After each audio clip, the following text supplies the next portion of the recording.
There are verses in the Qur'an that do not just speak to your ears, they speak to your wounds, your shadows, your ego, your hidden fears, your buried spiritual potential.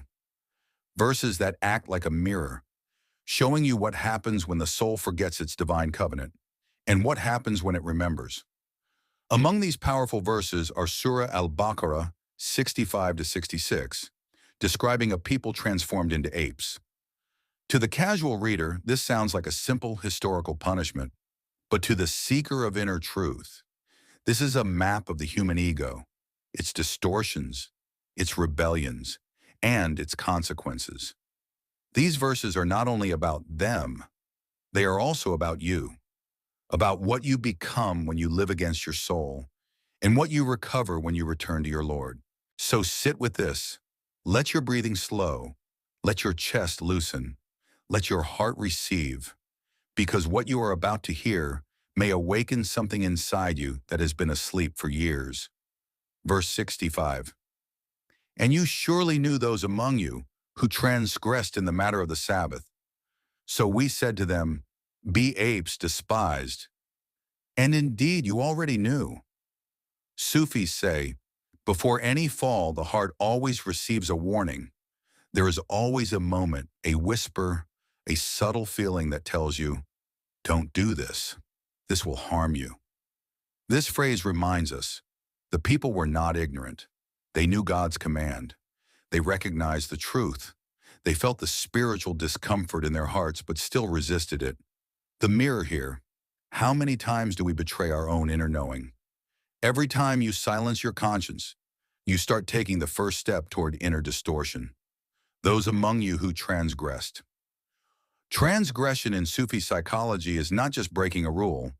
It is, when the ego becomes so loud that the soul cannot speak, it is crossing the boundaries of your own spiritual nature. Every soul has a fitra, a sacred equilibrium. When you act in ways that violate your inner moral compass, you are not merely sinning, you are damaging the architecture of your soul. Transgression is self-harm disguised as freedom. In the matter of the Sabbath here is not just a historical command. It is a symbol of an inner spiritual law.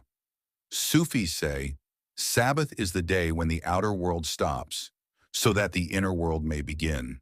It represents the stillness of the heart, the discipline of desires, the pause that reconnects you with the divine, the boundary between ego noise and divine presence.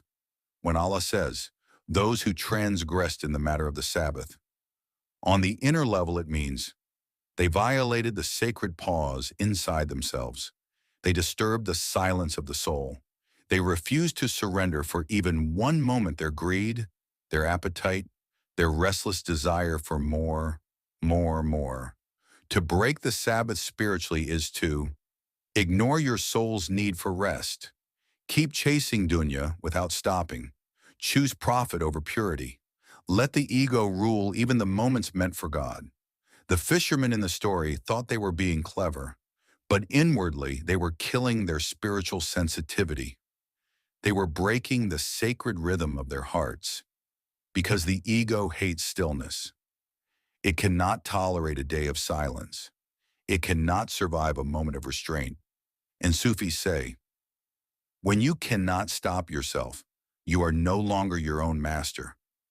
This is what transgression in the Sabbath means inwardly. The inability to pause, the inability to submit, the inability to sit with your own heart.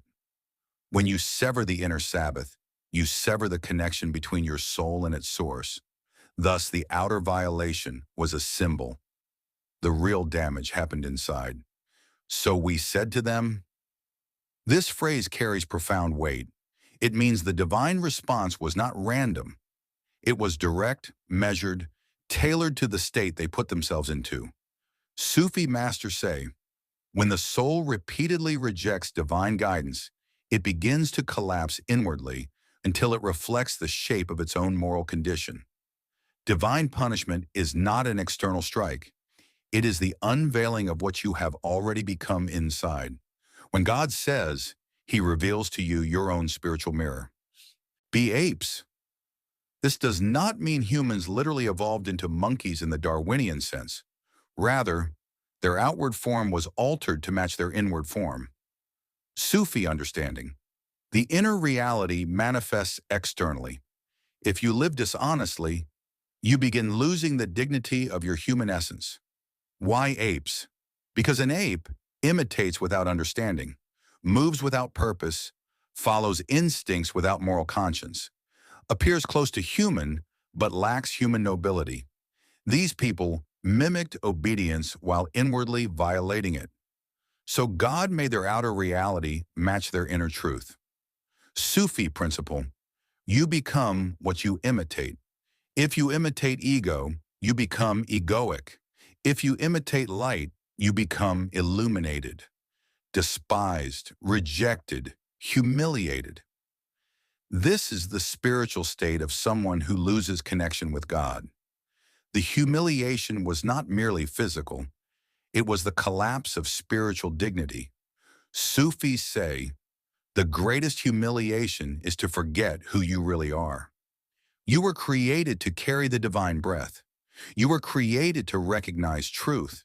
You were created to elevate. But when the ego becomes your master, you fall from your station and taste the humiliation of inner emptiness. No torment is deeper than the torment of losing yourself. Verse 66. So we made it a lesson for those present and those who came after, and a reminder for the God conscious. So we made this a deterrent. This was not revenge. It was a sign, a mirror for all generations, a spiritual warning carved into history.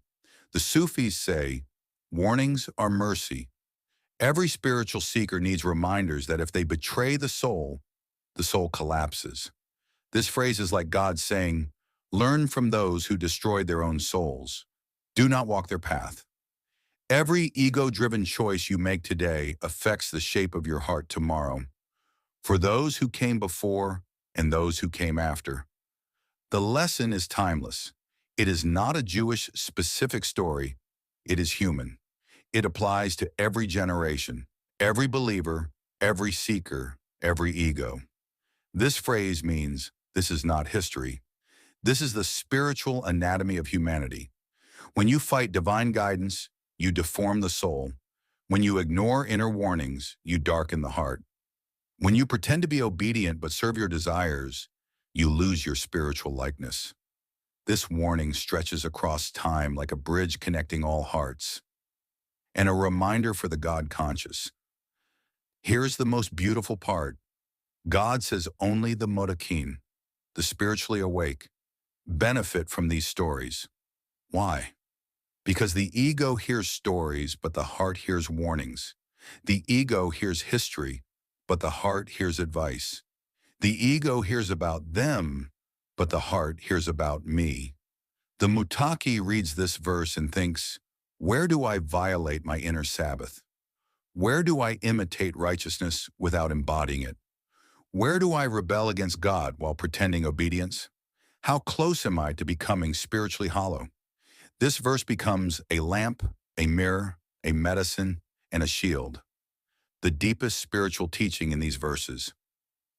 The Sufis say, every human has two potential shapes inside. 1. The Adamic form, dignified, luminous, elevated. 2. The ape-like form, imitative, reactive, ego-driven. The question is not, did they become apes? The question is, which form am I becoming?